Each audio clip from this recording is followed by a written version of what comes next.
What's up, everybody? Shauna D Man here. Welcome back to the channel. Hope you guys are doing great. Hope you guys are having yourselves a great week.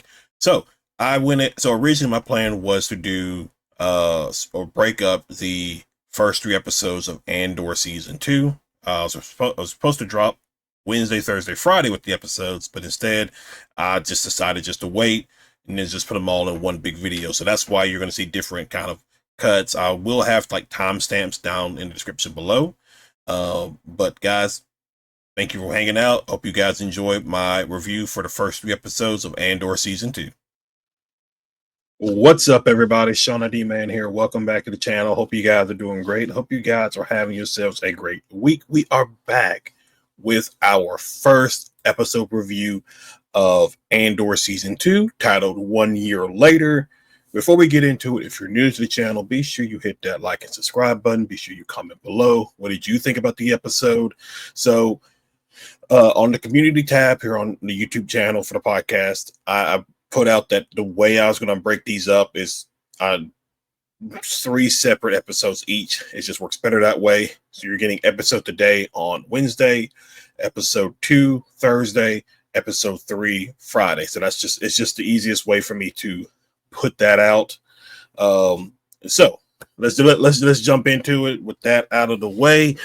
All right. So been waiting for this for quite some time. Now, originally Andor was supposed to be, I believe, a 4 or 5 season series, but obviously got massively shrunk down into 12 episodes covering, I believe, 4 years. So episodes 1, 2, and 3 are covering a year, so on and so forth. So we picked things up was 1 year later with Cassian on a Imperial or at an Imperial testing facility, which I thought was maybe a TIE interceptor. I don't think that's what that is. I'm not too familiar with the Imperial fighter design, so I'm very unclear on what precisely that particular Imperial fighter is. But one of the things is like he has help from inside sources. Obviously, the rebellion is everywhere. From a very, I believe her name was Nia, who we see at the beginning of the episode going and kind of like, I guess, getting things prepped for Cassian to take over. You can tell she's very nervous. This could be her first time doing something like this. So, but I love the way Cassian kind of just reassures her, hey, you know, you are doing the right thing. The Empire can't win. I'm trying, because she was like, she's talking about how she's nervous, and Cassie's like, that's good. It keeps us awake. You know, it kind of keeps you on edge, that kind of thing. So I loved he saw that she was nervous, and you know, she even asked, is like, will it be, if I die, will it be worth it? And you know, she's thought about it, and you know, potentially her being killed in a situation. I don't know if she meant by being killed by the Empire or potentially being killed by Cassian or some other rebel cell. So that is a little bit unclear. I assume she's just in general talking about it. So that was very cool to see. And now we did get the clip of him trying to fly the fighter out of the hangar a couple of days ago. So that wasn't necessarily new, but I just love how he looked like he fired a, I don't know what to describe it, like a not proton torpedo. I don't think that's what that was, but he basically disintegrated an Imperial trooper. So that was very, very cool to see that opening sequence. And then we move. There's like 3 different storylines. I guess technically 4, but let me see. Let me make sure I got that right. No, maybe it's 3. Maybe it's 3. I feel like there's 4 for some reason, but I'm thinking maybe it's actually just 3. So we got Cassian in his episode where he goes and steals the fighter out of the testing facility. And then we get to Mothma. Now, if you remember last season, in order to potentially gain funding, or at least not to make herself look suspicious. She is basically betrothing her daughter to I guess a mob boss is to put it in light terms, in order to gain back channel uh back channel lines and able to fund the rebellion. And so this episode, we jump into it on Chandrilla. Wedding preparations are going, because I guess we're just getting to that point where the wedding's about to happen. We do see clips of it in some of the trailers we got leading up to season 2. And Luthen appears. I forgot her sister's name, or I forgot her sister's name. She was in season 1. She had blonde hair. I don't know if I really like the red on her, but that's just me. She is back in it. I was very curious on if her love interest was going to be in season 2. I don't really know. We didn't really hear it. There is a little throwaway line later on in the episode talking about like Luthen's assistant and her talking and discussing just like, oh, we're just 2 single women looking at prospects. So kind of sounds like maybe those 2 aren't a couple anymore. Because again, Mon Mothma's sister was wanting a relationship. However, her counterpart was she was focused on the mission. She wanted revenge against the Empire. Probably just, at least to my understanding, that seems what it was. Again, she may show up later on in the season, but we will obviously have to see on how that shapes out. And then the third storyline is, well, no, there is 4. There is 4, because you got the Cassian, you got the Mon Mothma, and then you got, we kind of pick things back up with Bix, and they're currently on a planet. I guess just hiding. This is probably another planet that maybe has some rebel remnants in it that they are using just to hide away from the Empire at the beginning. Because we do hear, Director Krennic, when I'll get to that in a second, talking about how Deidre survived, the incident on Ferrix. So it looks like they are just hiding out, waiting for Cassian to appear. No, not really sure when the last time they had communication was Cassian, but they're just hiding out on Mina Rao in the Outer Rim during this time. Like, again, we do see shots later of them being attacked. There were some shots in the in one of the trailers or maybe TV spots that we got where it shows that they are being attacked by stormtroopers. And there's even like a cover for a poster for Andor season 2 that shows stormtroopers walking through the fields on Mina Rao. So obviously Cassian is going to show back up at some point on this planet, which is probably going to be in the next episode, because I'm doing these like immediately after the episodes. So that's 3 storylines right there. Bix, Mon Mothma, Cassian.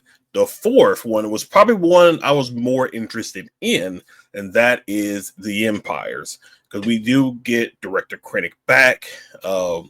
He is holding a very much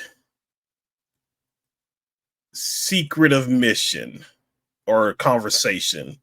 And there is and I'm pretty sure we see Carlo Esposito, if I said his name right. I do believe we do see Carlo Esposito in this shot as well. But mainly what the whole thing about this is the Empire is brainstorming, because I've seen people talk about this. I don't know what it is, but I've seen people talk about it, and it's known as the Gorman incident, which looks like we're gonna look into that in this series, because there is a mineral that the Empire needs for the Death Star. Basically, I think Krennic said they needed to coat the reactor lenses. But in order to do this, in order to use that mineral, number one, they got to mine it, obviously. But they called it gouge mining, where essentially it sounds like they're going to hollow out this planet. The planet is going to collapse. Like there's just clear destruction of the planet is going to happen, and they are having to brainstorm ideas on how to maybe relocate the population or work it in a way that benefits the Empire without making them look like the bad guys. Just think of how it was in Rogue One when they fired the Death Star on Jeddah. What did they tell the Imperial Senate? It was destroyed in a mining accident, and you kind of see that here as they're all kind of discussing propaganda ways to just put the right messaging in the right place to sway thinking and potentially move things in a way that benefits the Empire, plain and simple. So I think out of these four storylines, that one was probably the most interesting to me because and again, the thing about season one I like is the Empire. It's you got to see them function. You typically don't see that in in the original trilogy or any of the other kind of Star Wars media. At least not to the level that we see in Andor. How they're just sitting here watching Gorman media basically on a projector, and they're taking it on it. Deidre already comes up with a plan. Even Krennic pushes her on it. He's like, you already have a plan. Either say it or don't say it, or it sounds like what Deidre's plan. Getting some Gorman insurgents or rebels to do the wrong thing. And it sounds like they were already putting like Imperial armory on Palmo, So it's just they're already got parts moving. They're working together like an organism to just tightly knit everything so that it doesn't blow back on the Empire. Potentially create more rebel cells. And even Krennic's like any leak of information, you basically will have to answer to the Emperor himself. And they're wiping all data banks, they're wiping all the droids, so they don't know have any information on record. So literally insane. So, and to go back with Andor, go back with him he goes to drop off the fighter to Porco, but it seems like this is another rebel cell that he gets captured by. They talk about how his friend wasn't, polite, and he shot at us, and so we had to, take matters into our own hands and things like that. So because I think Cassian called them the Maya Brigade. So and he's just talking about like, we've been supplying you.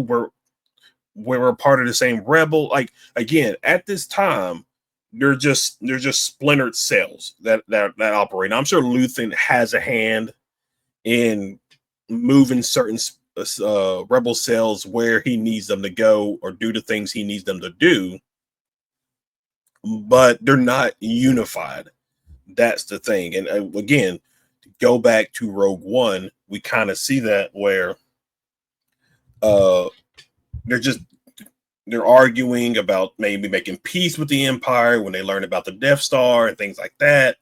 They're not unified just yet. And so this is probably like Cassian's like, I'm part of the rebellion. And they're like, which rebellion? And so it's just, it's crazy. Like these guys, I don't know about these guys. They got like, I guess, abandoned on a planet. I don't know if they were on a mission or what.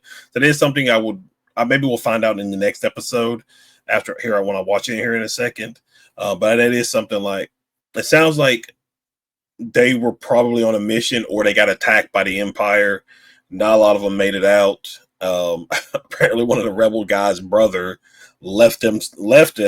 So then it just breaks out into this firefight, and it ends. So overall, first episode, just a nice way to get us readjusted back into the world of Andor.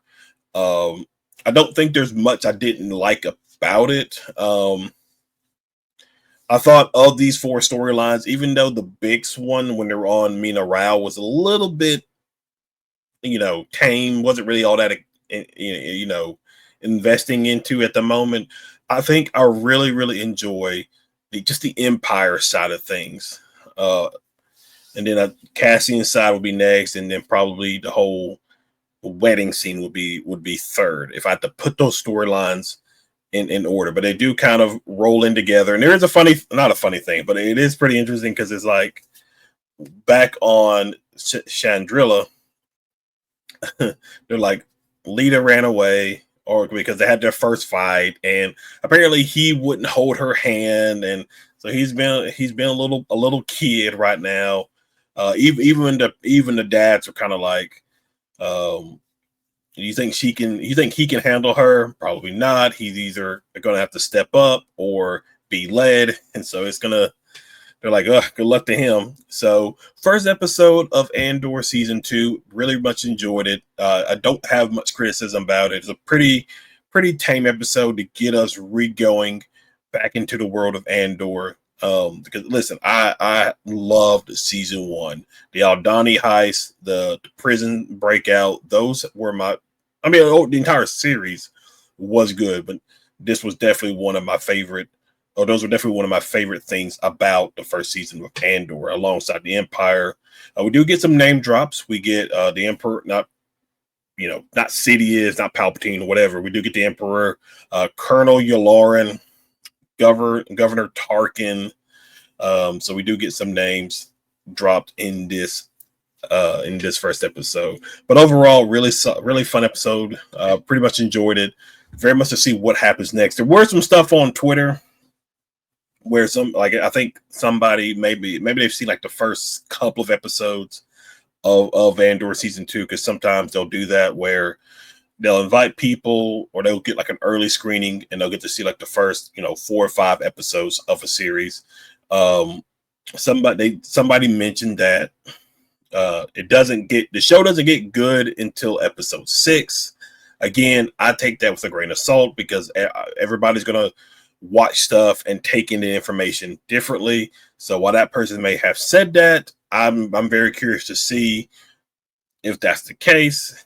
I love Andor, plain and simple. So we'll see how things shape out in this next 2 episodes that we get. So like I said, guys, that's pretty much it for this first episode review. Just giving my thoughts about it. What's up, everybody? Shauna D Man here. Welcome back to the channel. Hope you guys are doing great. Hope you guys are having yourselves a great week. We are back with episode 2 review of Star Wars Andor. Hope you guys are ready to jump into this. I did episode 1 review yesterday. We're back with episode 2, so let's get right into it. If you're new to the channel, be sure you hit that like and subscribe button. Be sure you comment below. You can also check out my gaming channel down in the description below. Episode 3 review will be up on Friday. It was just a lot easier to just do 3 separate individual episodes instead of just one big massive one, just because I do have other things going on, like other channels and stuff I work, so it just worked out better that way. Over on the gaming channel that you can also find in the description below, this Saturday we will be doing part 3 of our Ghost of Tsushima playthrough. So definitely, if you're into that, definitely go over there, check it out, and subscribe while you're at it. But episode 2 of Andor, you know what? Pretty average. Felt more like a filler than in episode 2. We kind of just pick things up right where we left off. Let's start with the Mina Rao was Bex and that group there. We pick up with this is just we saw in episode 1 there was an Imperial ship that came to the planet. Got everybody a little bit nervous, but it sounds like they're there just to do an audit. although it has been about 10 years since they've done the last one. So a little bit of everybody's on edge. Apparently, they captured somebody who was on the run, and the guy who's kind of like in charge of things, at least, I don't think he's in charge of the entire planet, just maybe his particular section. They're like numbered by the hundred. So they went to 500, and Bix Bix and her crew are located in like 362 is what I think it was. So maybe he's just in charge of that particular sect. And yeah, that's what I thought. They were like, I was wondering if these were just like other rebels, and it turns out they were. And so it's just everybody played cool. We'll find out where they're gonna go next and things like that. They know we hire. I guess not everybody is legal on this planet, but the Empire does need the grain. So it's probably a situation where you may not be legal, and so they'll look the other way, because in the end, the Empire gets what they need, which is the grain to feed the Imperial war machine. And so that's pretty much just that storyline.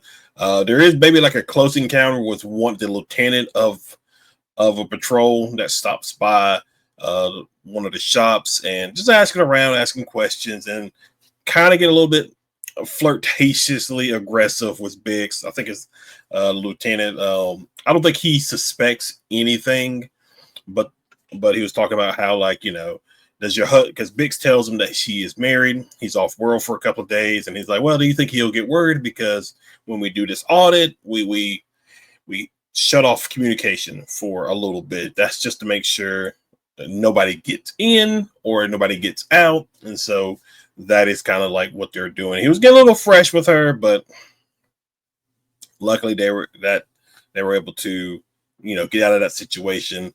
Don't know if he really suspected anything, but just something to probably like maybe keep your eye out on for sure. Maybe heading into this third episode, depending on how things go. Back on Sandrilla, wedding festivities are going on. So I assume, because it's like 3 days. So last episode 1 was day 1. This is day 2, and then the wedding will conclude on day 3.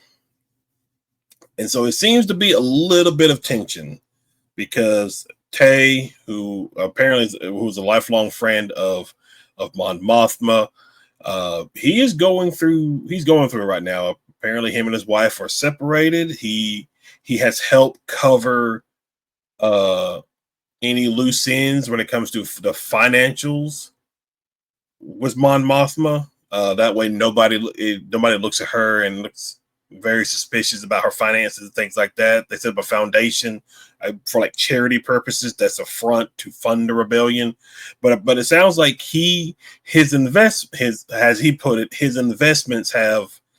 have grown soured, and so he's just wondering if he's being undervalued, and it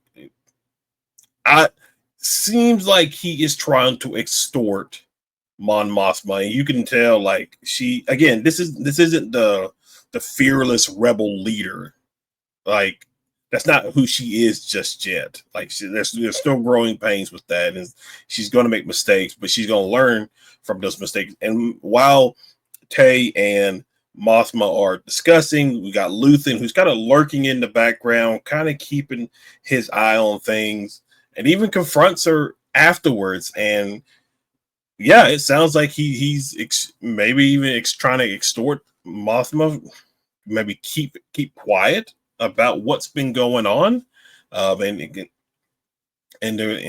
Luthen's like, do you think he'll approach Scalding? And she's like, no, he wouldn't. And and Luthen's kind of like, was there a number, like basically a price that he is looking for? And so Mothma's just like, I will set up a meeting with him next week and figure out a number. I don't know if Luthen will wait that long, because he kind of gave him a look when Perrin was just giving his speech, just kind of like glancing at him. I don't know. This could be a man who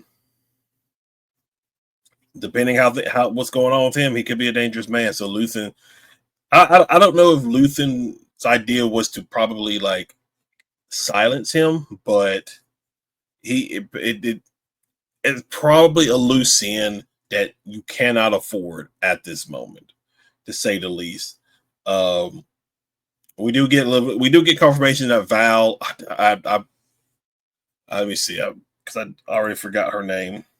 Uh, Val.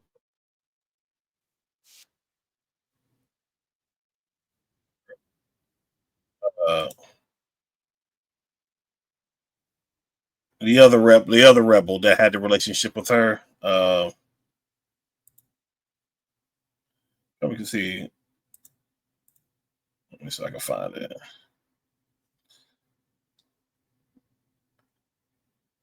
I don't know why I can't remember her name. It's always hard to try to remember everybody's names. Uh, Cinta. Cinta's her name. Cinta. Just so many names. It's hard to remember who everybody. So we do get a little confirmation that they are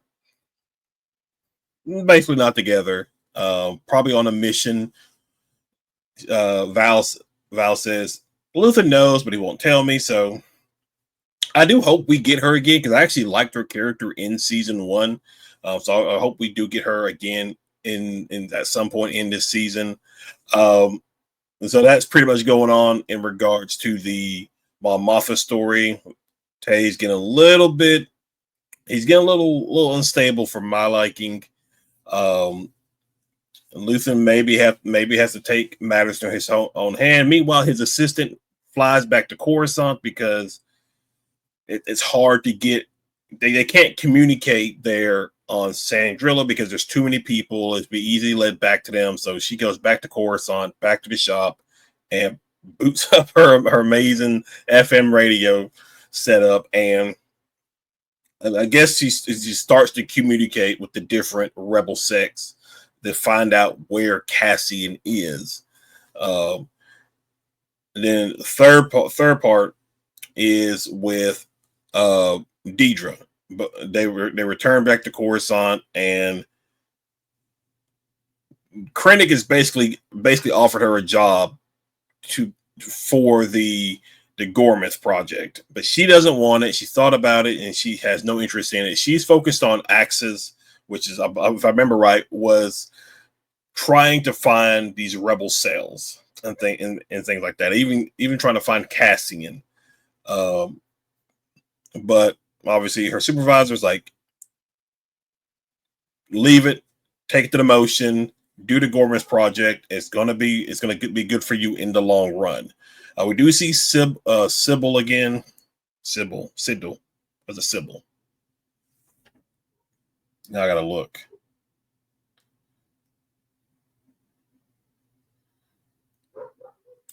I think it's Sidel.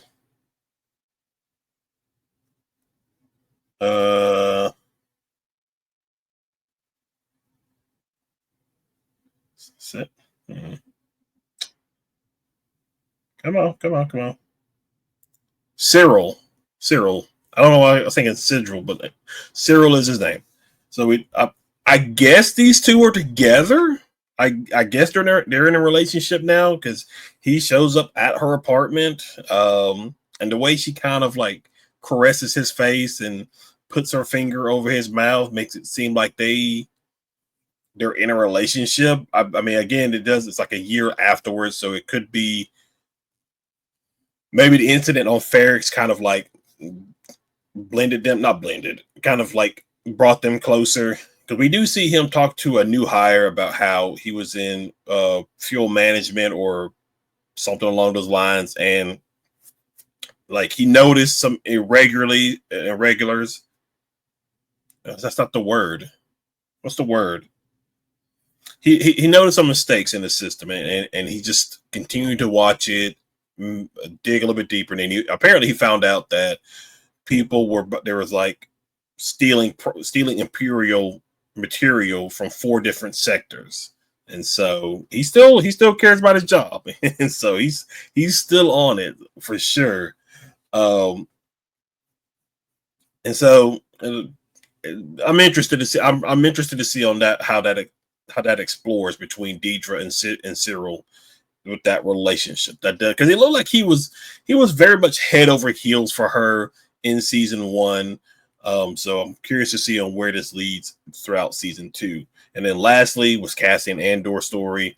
Um, pick up both sides are separate. You got one sect of the rebels on the TIE fighter, the other in the broken down ship, and they're just firing at each other. They sent two out to try to find the bodies. I thought they like they shot like well, I think his name was Rika. I thought she just got shot and got wounded, but no, she apparently was killed. And Crab was the other guy. His body's gone. The only thing that's there is his foot in a boot, which I don't know how they didn't notice these. Maybe they were sleeping. Well, no, because if they were sleeping, they would at least had someone on guard watching. I don't know how they didn't notice an animal come and take the bodies. So that's a little thing, but nothing because we do see one of the animals later. It's massive, like the size of a rhino, and like how did you guys miss that? Come in and take the bodies. So, it's a little nitpick, but that's what it is. And so one of the things that they're trying to do, the guys who have the TIE fighter, I'm just going to call it TIE fighter because I can't think of exactly what it is. They're basically moving it inch by inch to where the guns are facing where Andor and the other rebels are at, and just use the guns to finish them off. Well, that doesn't go to plan because the other guys shoot at them, and then it just turns. Then they go later on that night. They go into the middle, put down their arms, and I guess fight over a leader or something like that. Cassian's able to break free, make his way to the TIE fighter while they are over here panicking because that giant animal just comes through and gobbles up somebody, and they're all panicking. Cassian takes off and flies off with the ship, and I'm pretty sure that's Yavin. They're on Yavin 4 because the shot that they had when they as he flew off, it's like the structure covered in overgrown with grass and stuff like that, and I was just kind of like, wait a second, is that Yavin 4? Is that where he was at this time? So I don't know if it was or not. I'm pretty sure it was. So that's quite interesting. And that's relatively it for episode 2. Again, kind of felt like a filler episode. Just kind of picking up everything where we left off in the first episode 1. It's not bad, but I'm curious. I'm curious if the other episodes are like this, where the one in the middle is like a filler, and then the third episode is kind of like the finisher, kind of like you got your opening, middle, ending kind of situation. So I hope they're all not like that, because then would be a little bit disappointing. But again, they're having to condense everything into at least 4 seasons into 12 episodes. So there's probably so much they can only do in regards to that. But even then, like, this episode was fine. I would think episode 1, I didn't give it a grade. I think episode 1 it was a pretty good episode. I'll probably give it like an A minus. Maybe just an overall A. This one I will probably give it a B minus. Like there's not much wrong with it. It's except for it just feels like a filler episode just to help progress a lot of the stuff that happened in episode 1. I do like watching episode 1. I like watching how the Empire operated when it came to discussing the Gorman project and trying to find a way that best benefits the Empire without any of the blowback. In this episode, I liked watching how easy for the rebellion to kind of crumble financially, because you got one guy in Tay who is kind of not blackmail. I don't want to say blackmailing, because he sounds like a man who's in a desperate situation, and he's trying to extort his way in a more positive note. At least that's what it feels like to me. So, like at a moment notice, he could single-handedly point to Mon Mothma, give the Empire everything that they need, and the rebellion just crumbles just like that. And so that is something interesting to watch in these first two episodes, is how both the Empire, who's established, and how they operate, whereas the rebellion is not yet unified, still got growing pains to go before the formidable rebel alliance that the Empire comes to know later on down the line. But we'll just have to see how everything finishes up in episode 3. But guys, that's relatively it. Hope you guys enjoyed this little quick review. Be sure to hit that. What's up, everybody? Shauna D Man here. Welcome in. Hope you guys are ready to jump into episode 3 review of Andor season 2. We're done with year 1 after this 3rd episode. So year 1 is done, is in the books. Overall, my initial thoughts of all 3 episodes were I think episode 1 was good. I enjoyed what we got in episode 1. Episode 2 felt very fillery, and then episode 3 was okay. There are like these the multiple storylines that were going on to conclude year 1. Interestingly enough. But episode 3. So we continue to pick up where we left off. Andor, Cassian gets off, which I believe is Yavin 4. He gets off Yavin 4, and he has been, I guess, floating in space for quite some time. Makes contact with Luthen's assistant on Coruscant, and apparently this is not what Andor was supposed to be flying. Like I guess he was supposed to be flying a freighter, but it's a TIE fighter, and so he gets kind of a little aggressive about it, because like, did you know that I wasn't flying a freighter? And so it's just one of those things. It's like maybe not telling him everything he needs to know. And so he talks about calling home to Mina Rao, to Bix and Brazos and B. But obviously he has advised against it, because there's a frequency blockade, because there's Imperials on the planet. He disregards that, makes his way to Mina Rao.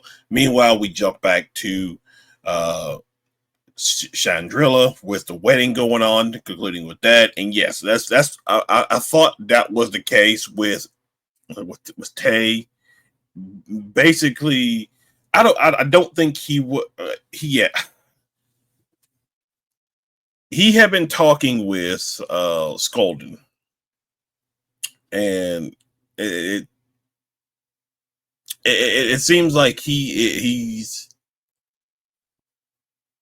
basically not, he's blackmailing without saying he's blackmailing, I guess is the best way to put it, because even Luthen's like, because when they're discussing it, and because he's been pestering her the entire time he's been there.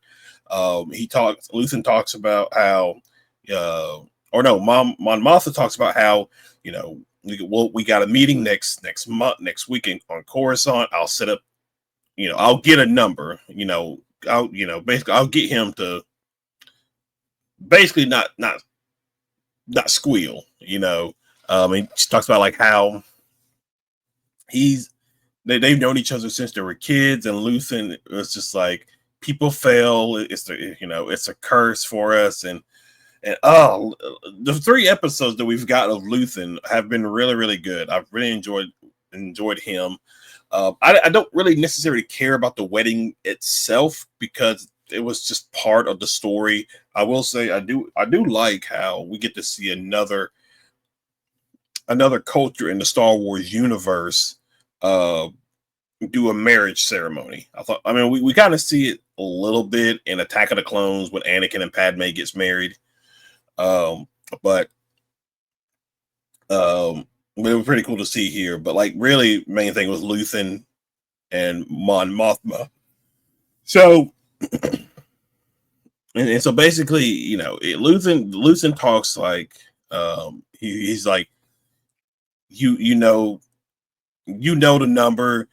He'll have power over us forever, and just like basically he'll keep extorting money out of you in order to keep your secret about what's going on. And you know, basically measures need to be taken. Like, you need to be protected. And Mothma doesn't like how Luthen's sounding. I love how Luthen's sounding. And so basically with this story arc, we learn we get to see Cinta. She shows back up. I was happy to see her. So she takes the driver's spot for Tay, and we see that a little look of exchange between Val and Cinta as she gets into the speeder to take off with Tay, more likely basically killing him. Like, she's gonna kill him. And so love that. I really, really love that. So and that's, again, that's the thing. In the early stages, at least my viewing of it, the early stages of the rebellion, your friends are who they say they are, and choosing your friends more wisely is going to pay benefits for Mon Mothma down the line. So, jumping over to a very interesting thing, not interesting, but I thought it was a pretty good scene as well, is back on Coruscant, Cyril and Deidre, or he pronounced it Daedra. I'm just gonna say Deidre. So yes, they are basically in a relationship after the events of what happened on Ferrix. They are now in a relationship with each other. They have a dinner, and it's his mother. And man, when I say she was a pain in the butt to deal with, like, it was utter ridiculous. The way, just the way she was just talking down to Cyril. Like, I feel bad for Cyril. Like, he's a dick. Takes his job very seriously, but like, I felt so bad for him in this situation. And like, she's over here taking her spoon and like scraping it across the plate to try to cut her food, and it's just like, it's like kind of like a fondue at the beginning, and she's just dripping it all over the table. Like, I was like, ma'am, what is your problem? And so Cyril kind of has a little bit of a break, and he's like, I'll be right back. And Deidre just takes over, and she's just like, here's what's going to happen. Here's what you're going to do. This is how we move forward. And I was like, ooh, I like that. Because I feel like she likes order. You know, there has to be order, not like in a power hungry kind of sense, but like she's not going to tolerate this. And she was like, here's what we'll do. I'll make sure he visits twice a month. I'll make sure he calls. She mentions she read the files on his uncle, and she's like, I don't think that's stuff you want to be advertising. And it pretty much shut her up for the rest of the time. And then like, Cyril's just laying on the bed, and he hears laughter, and he goes and checks it out, and he's like, oh, okay, this is okay, all right. So that's pretty much it for those two particular storylines. Now, the Cassian and Mina Rao storyline, they do converge here, and we do get to some of the clips and scenes that we saw in some of the trailers. The Imperials, they're continuing their search, and Bix and Brazos, they learned that the Empire, they're coming next to the 500. Yeah, I think it was 500. No. They're coming next to them. The guy who has kind of been helping them out, he He's come up with a plan. He's got like orders drawn up for them to do some kind of emergency repairs on the other side, and into 500 is what I think it was. And so the plan is they'll leave tonight, go there, wait for the Empire to pass through, and then they'll just circle back, and then they're all good. And the past is only if they get stopped by Imperials. And so they stop off they make their way, drop some of the troops off, and then I don't know. It's tough. It's a tough thing to discuss for sure. But overall, mainly, so Brazos gets while that's happening, Brazos gets captured because the other guy snuck off to find his girlfriend.